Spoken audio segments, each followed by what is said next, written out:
دعا کا رد ہونا تمہاری خوش بختی ہے، کیونکہ دعا کبھی بھی رد نہیں ہوتی۔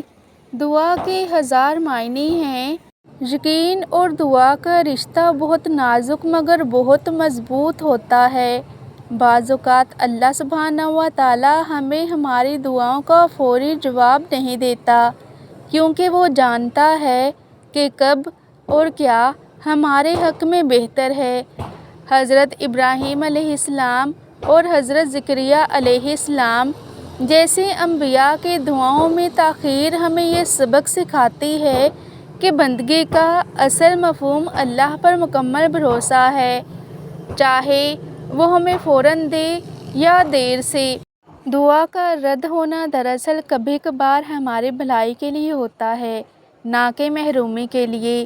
جب انسان خود کو مکمل طور پر اللہ کے حوالے کر دیتا ہے تو وہ جان لیتا ہے کہ ہر دعا سنی جا رہی ہے، چاہے وہ بھی قبول نہ ہو۔ اللہ ہمیں ٹوٹنے نہیں دیتا، وہ بس ہمیں جھکنے، مانگنے اور صبر کرنے کا ہنر سکھاتا ہے۔ اور یہی سجدے وہ ہوتے ہیں جن سے تقدیریں بدلتی ہیں، اور شدید پریشانی کے حالات میں دعائیں بھی شدید مانگنی ہوتی ہیں۔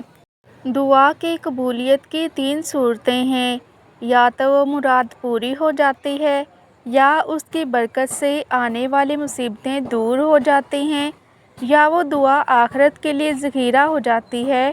مسند احمد، حدیث نمبر 11133۔ ایک آدمی نے کسی بزرگ سے پوچھا، میرا اللہ اس وقت کیوں نہیں سنتا جب میں مانگتا ہوں؟ بزرگ نے مسکرا کر کہا، وہ تیرے گناہوں کی سزا بھی تو اس وقت نہیں دیتا جب تو کرتا ہے۔ اللہ کبھی کسی دعا کو رد نہیں کرتا، بس وہ بہتر وقت پر بہتر انداز میں عطا کرتا ہے۔ جب ابراہیم علیہ السلام نے دعا کی، جب زکریا علیہ السلام نے دعا کی تو اللہ نے فرمایا، ہم نے ان کی دعا قبول فرمائی۔ اللہ تعالیٰ دعا کبھی رد نہیں کرتے، لیکن اس میں یقین ہونا چاہیے۔ آپ کسی پیر، کسی قبر، کسی تعویذ کو وسیلہ بنائیں گی تو اللہ آپ کو انہی کے حوالے کر دے گا۔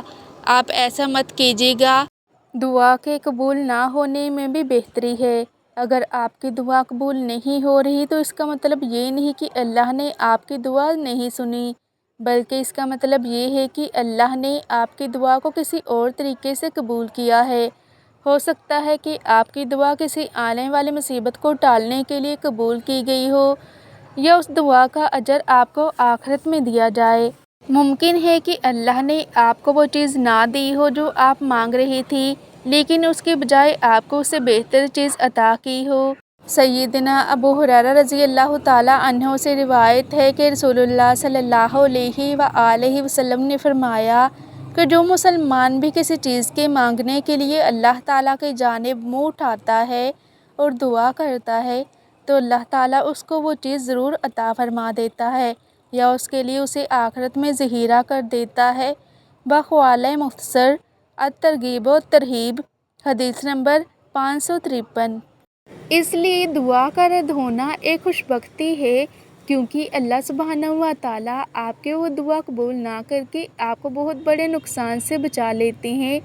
فرض کیجیے کہ اگر آپ کی مانگی گئی دعا قبول ہو جاتی ہے، لیکن بعد میں پھر آپ کو احساس ہوتا ہے کہ آپ نے جو دعا مانگی تھی اس کا کتنا بڑا نقصان آپ کو اٹھانا پڑا، پھر آپ یہ سوچتے ہیں کہ کاش میں یہ دعا اس وقت نہ کرتا اور نہ ہی مجھے اتنی زیادہ نقصان کا اور تباہی کا سامنا کرنا پڑتا، کیونکہ بعض اوقات ہم اپنے لیے وہ کچھ مانگ رہے ہوتے ہیں جو کچھ ہمارے لیے سرے سے ہی بہتر نہیں ہوتا، اور ہمارے لیے صرف اس میں نقصان ہی نقصان ہوتا ہے، ہمارا اس میں کوئی فائدہ نہیں ہوتا۔